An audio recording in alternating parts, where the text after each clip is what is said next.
est-ce que le ministre va avoir le courage de venir voir avec moi ce qui se passe là? Puis oui, rencontrer des jeunes s'ils veulent nous parler. Puis oui, rencontrer des intervenants s'ils veulent nous parler. Les intervenantes ont mis accès actuellement, Madame la Présidente.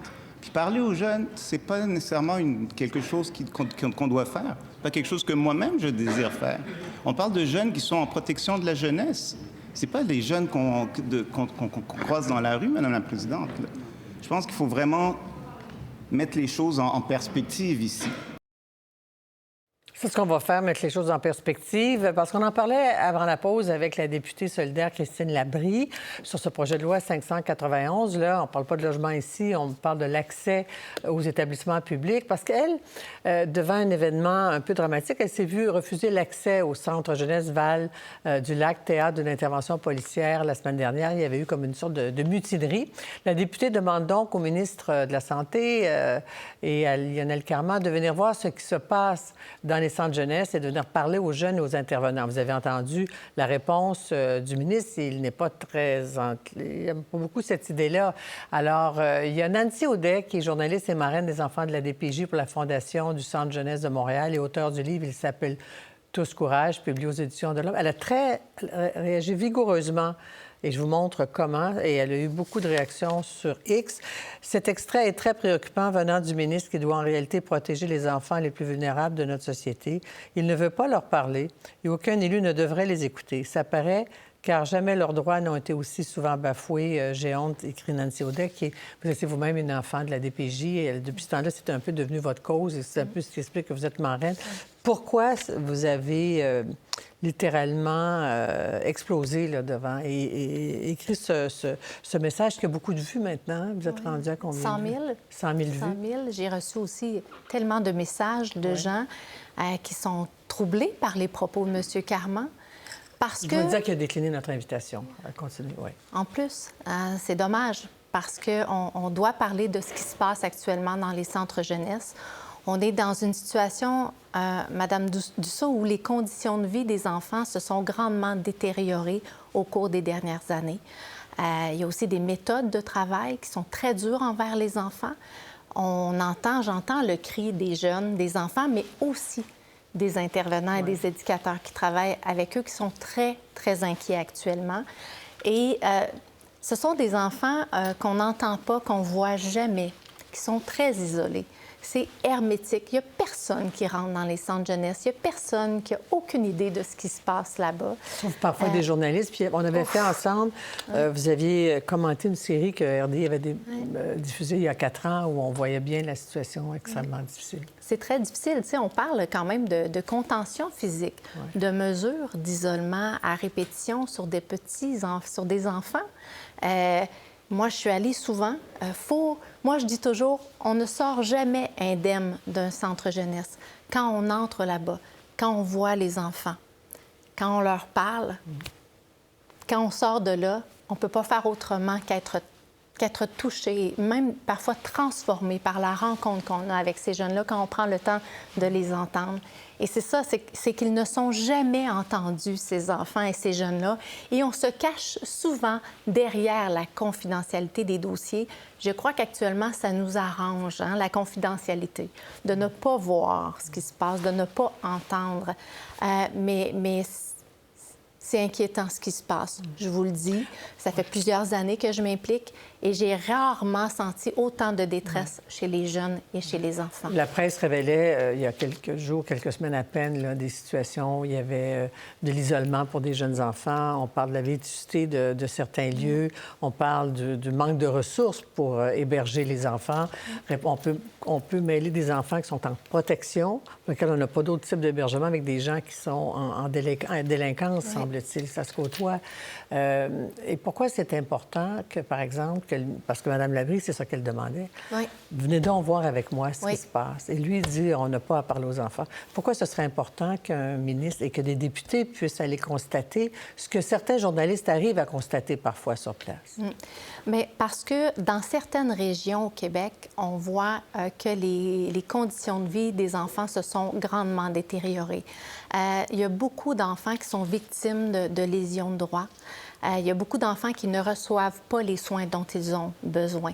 Je pense notamment à des enfants que je connais qui ont été agressés sexuellement et qui ont des séquelles sévères de ça, et ils doivent recevoir des soins. C'est important. Ils ne reçoivent pas ces soins-là.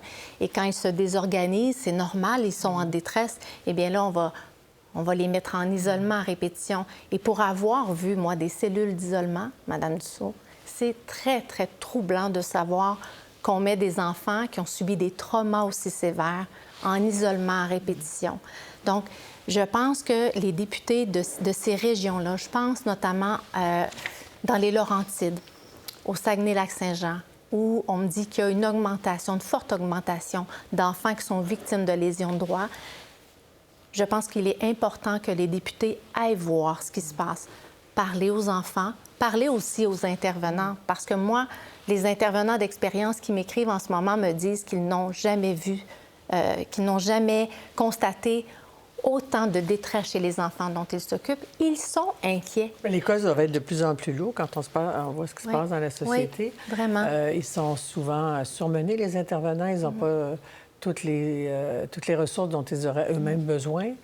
Pénurie de la main-d'œuvre. L'attraction est très faible en ce moment dans ce domaine-là. Puis c'est ce qui fait que ça devient dangereux parce que on a beaucoup d'intervenants d'expérience. Pour travailler dans une unité avec 12 enfants qui ont subi des traumas complexes, de la violence corporelle, de la négligence grave, il faut avoir des compétences parce que c'est extrêmement exigeant pour aider ces petits-enfants, ces jeunes-là, à guérir.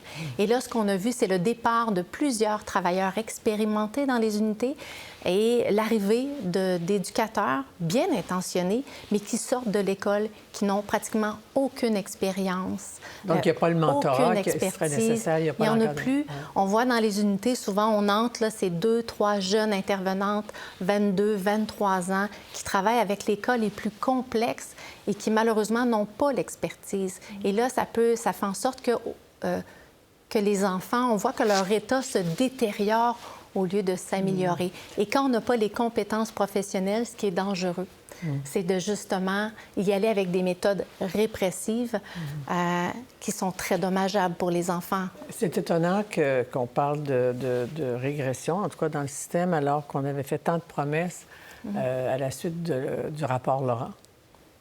Ça fait déjà presque 4 ans de ça.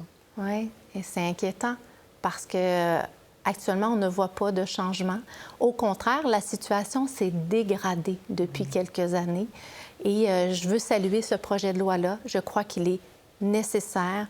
Est-ce qu'il donne des garanties, là, ce projet de loi 591, que le gouvernement n'appellera peut-être pas là, pour donner accès aux députés? J'espère. J'espère qu'il va le faire parce que je crois sincèrement que les élus doivent aller voir les enfants. Je pense que les comme parents législateurs, aussi... au fond. C'est un outil démocratique pour eux que d'aller voir, constater eux-mêmes et pas juste le lire dans les journaux, ce qui se passe. Oui, mais il faut aller les voir. Parce que M. Carman disait c'est pas des jeunes qu'on croise dans la rue. Non, il a raison. C'est des enfants qui sont isolés et ce sont des enfants qui sont vulnérables. Et justement, c'est pour ça qu'il faut aller les voir, il faut aller les entendre. Ils ont des choses à dire et croyez-moi, ils ont envie d'être entendus. Parce que dans le fond, une des préoccupations du ministre, c'est de dire qu'on va les perturber davantage. C'est ce que je comprends de son message. Il faut les laisser tranquilles. Là. Un peu... Peut-être que ça l'arrange. Ouais. Hein? Mais moi, je peux vous dire que ces enfants, ils n'ont peut-être pas envie qu'on aille voir ce qu'ils vivent parce qu'on ne va pas, je vous le dis, on ne sort pas indemne de ces rencontres-là. Mais on est en 2024. Ça ne se passe pas bien. Je vous le dis.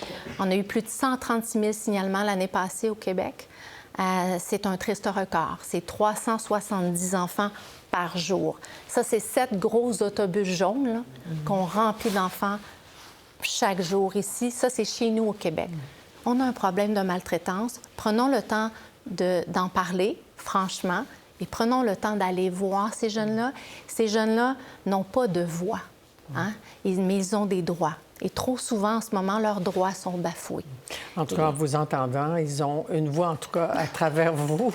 Et on va souhaiter que les choses s'améliorent. Nancy Audet. Je l'espère. Merci beaucoup. Je rappelle que vous êtes la marraine de la Fondation de la DPJ des Centres jeunesse de Montréal. Merci beaucoup, Nancy Audet. Merci à vous. Au revoir.